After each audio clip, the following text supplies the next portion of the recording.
Hello friends, आपका अपने YouTube channel Gita ज्ञान में स्वागत है।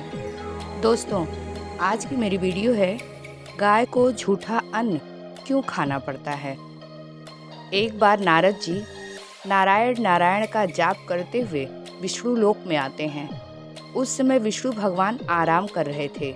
नारद जी बोले, हे प्रभु, आज मेरे मन में 3 प्रश्न उठे हैं जिसको जानने के लिए मैं आपके पास आया हूँ। तब विष्णु जी मुस्कुराते हुए बोले, हे वत्स नारद, आप अपने सारे प्रश्न निसंकोच पूछिए। तब नारद जी कहते हैं, प्रभु, आप ही जगत के पालनहार हैं। आज मैं सबसे सर्वश्रेष्ठ प्राणी गाय के बारे में जानना चाहता हूँ।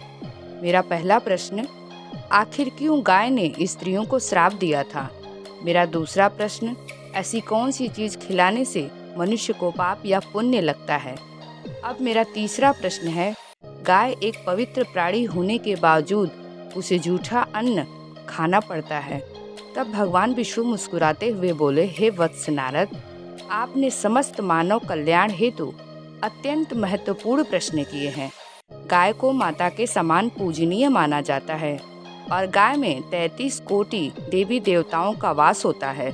जिस घर में गाय की पूजा और सेवा की जाती है, वहाँ माँ लक्ष्मी सदैव अपनी कृपा बनाए रखती हैं। मैं एक कथा सुनाता हूँ जिसमें आपके सभी उत्तर मिल जाएंगे। दोस्तों, आपसे विनम्र निवेदन है, आगे की वीडियो सुनने से पहले इसे लाइक और सब्सक्राइब करें और पूरी वीडियो सुनने के लिए अंत तक बने रहें। तब प्रभु कहते हैं, हे नारद मुनि, एक समय की बात है। यस्य देश में एक किसान था। उसका नाम ज्ञानू था और उसके गाय का नाम नंदनी था। ज्ञानू हर दिन अपनी गाय को चराने खेतों में जाता था। नंदनी भी अपने मालिक ज्ञानू से बहुत लगाव रखती थी। उसका एक बछड़ा था जो हमेशा उसके साथ रहता था। वे दोनों एक दूसरे से प्रेम पूर्वक व्यवहार करते थे। ज्ञानू दूध बेचकर अपने परिवार का पालन करता था। फिर कुछ दिन बाद ज्ञानू का विवाह एक किसान की बेटी दामिनी से हुआ। दामिनी देखने में तो सुंदर थी, लेकिन वो लालची और क्रूर स्वभाव की थी। जिस दिन वह विवाह करके ज्ञानू के घर आई, तभी से वो ज्ञानू से अपनी मांगें पूरी करवाती थी। सुबह भी देर से जागती थी, देर से भोजन भी बनाती थी और बचा बासी भोजन गाय को खिलाती थी।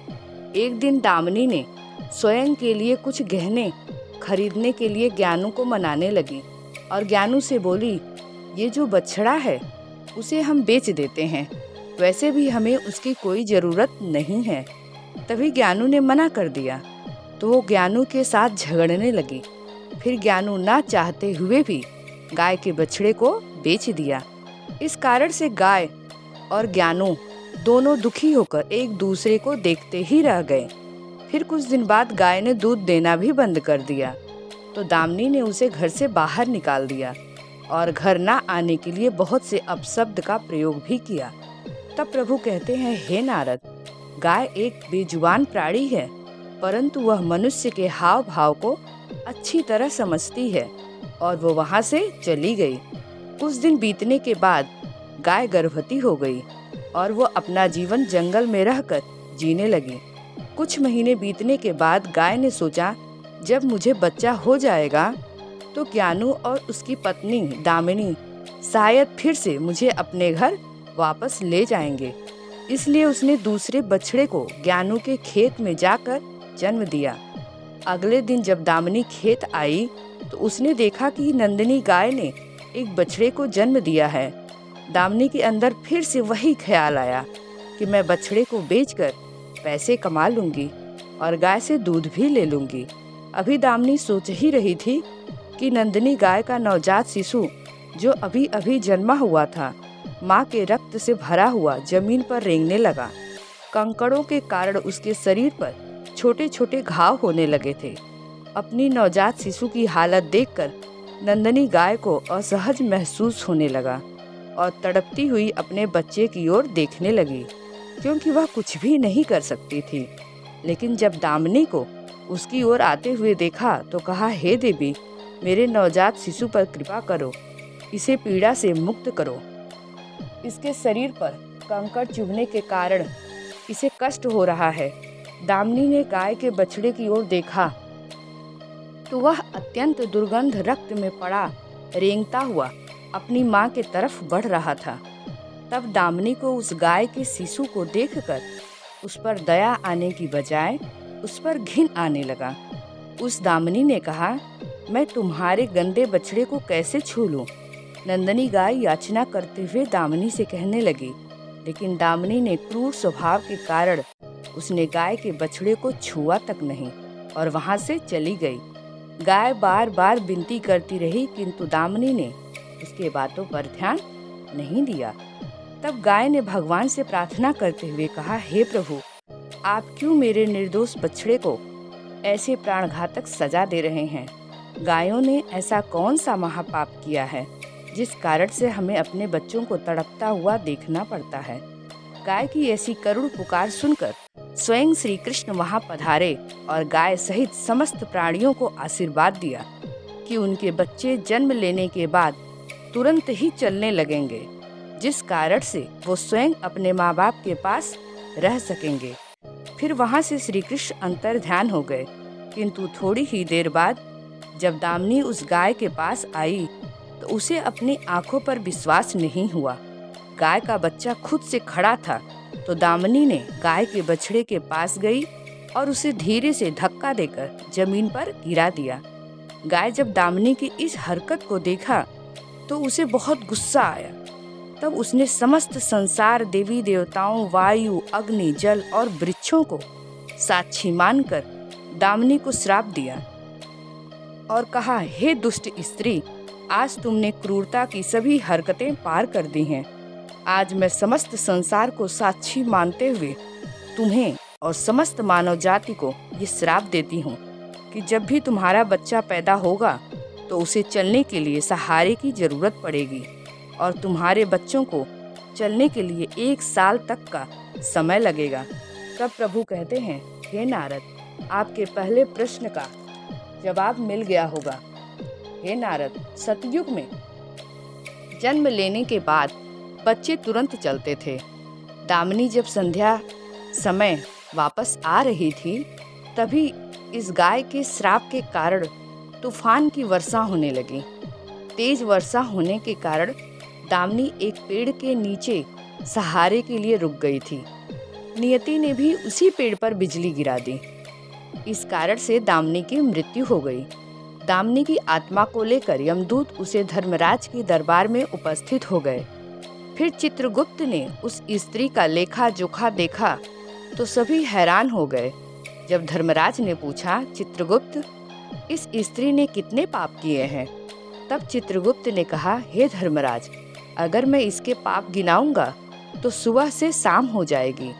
इसने बहुत पाप किया है, यहाँ तक कि इसने गाय के बछड़े को भी नहीं छोड़ा है। तब धर्मराज ने कहा, इस स्त्री को 16 नरकों की सजा दो। प्रभु कहते हैं, हे नारद, अब मैं आपको बताता हूँ कि क्यों गाय को झूठा भोजन खाना पड़ता है। ये बात सतयुग की है। जब शिव जी और माँ पार्वती समुद्र के किनारे विहार करने गए तो शिव जी के मन में एक शरारत सूझी। उन्होंने पार्वती से कहा, हे देवी, मुझे अचानक आवश्यक काम से बाहर जाना पड़ रहा है। मैं अभी वापस आ रहा हूँ, आप मेरी यहीं प्रतीक्षा करें। दरअसल शिवजी माँ पार्वती को परेशान करना चाह रहे थे। शिवजी की बात मानकर पार्वती अकेले ही तट पर बैठकर प्रतीक्षा करने लगी। प्रतीक्षा करते करते शाम हो गई। उस दिन शिवरात्रि थी। जब रात तक शिवजी नहीं पहुँचे तो माता पार्वती तट पर बैठकर रेत के शिवलिंग का निर्माण किया और आसपास उपस्थित पूजन सामग्री से रात भर निर्जला व्रत संपूर्ण किया। शिवजी सूक्ष्म रूप से वहीं उपस्थित थे और हर गतिविधि के साक्षी थे। फिर माता पार्वती ने रेत के शिवलिंग का विसर्जन कर दिया। उसके थोड़ी ही देर बाद शिवजी प्रकट हो गए और बोले, हे देवी, कल शिवरात्रि थी और आपने मेरी पूजा नहीं की। तब माता पार्वती ने कहा, मैंने पूजा किया है और अभी सामग्री समुद्र में विसर्जित भी की हूँ। शिव जी अभी भी उनकी बात नहीं मान रहे थे।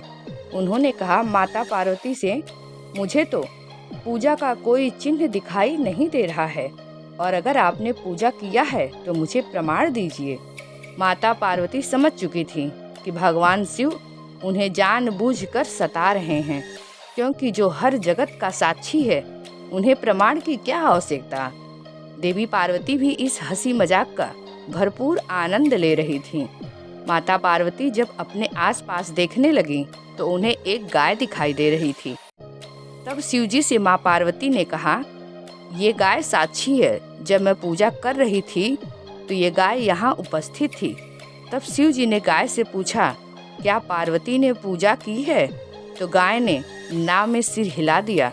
शिवजी ने कहा, पार्वती आप असत्य कह रही हैं, गाय ने आपकी गवाही नहीं दी है। शिवजी के सामने झूठा साबित होना माँ पार्वती सहन नहीं कर पाई और क्रोध में आकर उसी वक्त गाय को श्राप दे दिया।